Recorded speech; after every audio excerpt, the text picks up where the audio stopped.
I am going to talk to you about the death penalty and why I think it is unnecessary. If you feel uncomfortable at any point, you don't have to stay, you're all going to leave. Doesn't go too deep though. So for starters, I personally don't have any relationship or to anyone who has been involved in death penalty anyway, but I did do ample research. So if you have any questions, feel free to ask. I might be able to answer them. So to support my points, I'm going to talk about why the death penalty does not deter other crime, some problems that come up on both sides of the coin, as well as that there's a lot of bias and unfairness in sentencing, and it's not the worst criminals that are always sentenced to death. So the death penalty does not deter crime. That is the big argument the government makes. They say, hey, the capital punishment, we need this. It stops people from committing murder. It's important. Well, that's not necessarily true. It's been completely disproven by a lot of social science research. There's no credible evidence. Over the past 20 years, there have been multiple studies about the same topic, and they all came to the same conclusion that the death penalty does not deter crime. And the main reason for that is a lot of murder that's committed is actually done in the heat of the moment, and passion. It's done by people who are under the influence of drugs or alcohol, or afflicted by mental illnesses. When they commit that crime, they're not thinking about the future, about the consequences. They're not thinking about the death penalty.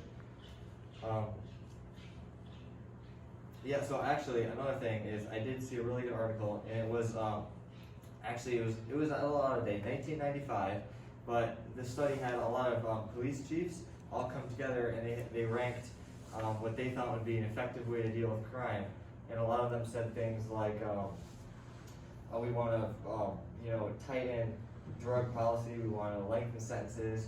They said we want to have more officers in the field, but what they found is each police chief all ranked death penalty at the bottom. They're saying this is the least effective method. These are the people in the field dealing with crime right now, and they actually put, I can't read them from this angle.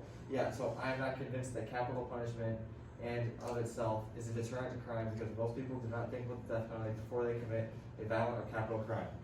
There is a ton of these, and all the people are coming to the same conclusion that it's not necessary and it doesn't protect the people. It's a law, it does not protect the people.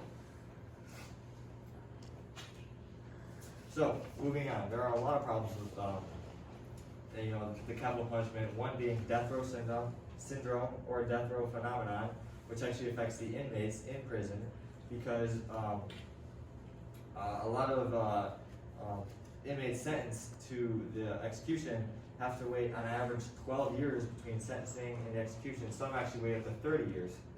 And while they're in prison, waiting this very long period of time, they're in self-isolation, where they're in a cell by themselves for 23 hours every day. And that creates a lot of anxiety, and it creates a lot of mental illnesses and problems that come up, especially when, say, some people actually successfully appeal their cases and are released back into the public, where they now have these self-destructive behaviors and they're a danger to the people around them.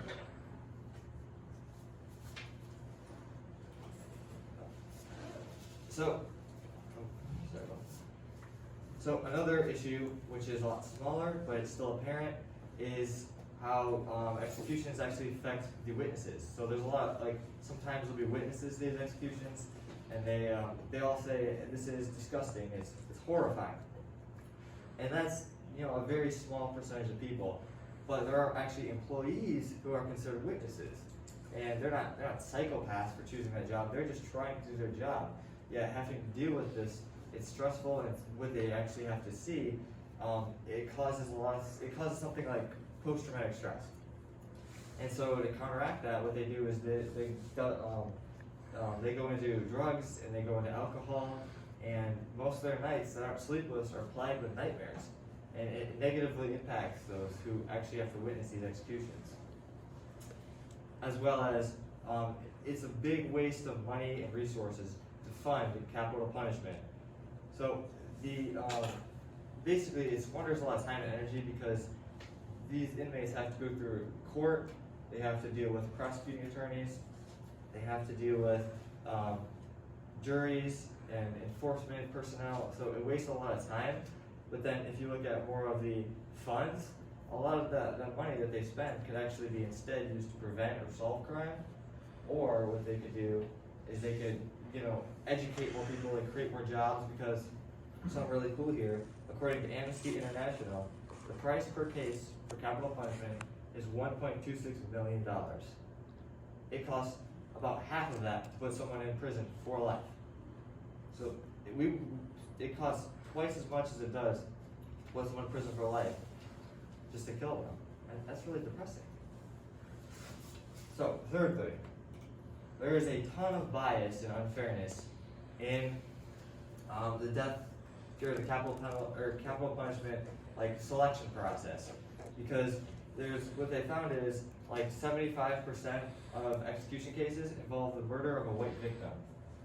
So as you can see up there on the graph, when you're looking at someone who's going to be executed for murder, 75% of the time that had to do with a white victim. Even though black, white, any race is equally likely to become a victim, when it's a white victim, it's severely punished, which is not equal. It's not fair. Also, what they found is that there's a lot of bias in gender. Although it's small, women do take up about 11% of all homicide, but yet only 2% of all executions are women. And thirdly, is the economic class discrimination. So more of based on your poverty and how much income you make. Because hang on, I had a quote. I wanted to add up on the screen for you. It says, "Fairness in capital cases requires, above all, competent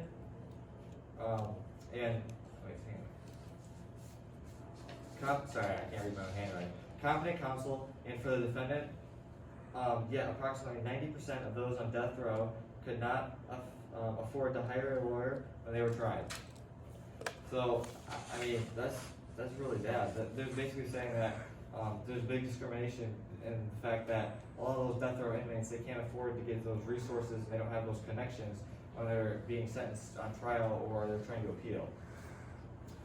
So, after everything I've said, next time you see on TV, you see someone is being executed, maybe you'll think, do they deserve to be there? What is the cost to actually go through and execute this person? Is it worth it? And that's the presentation.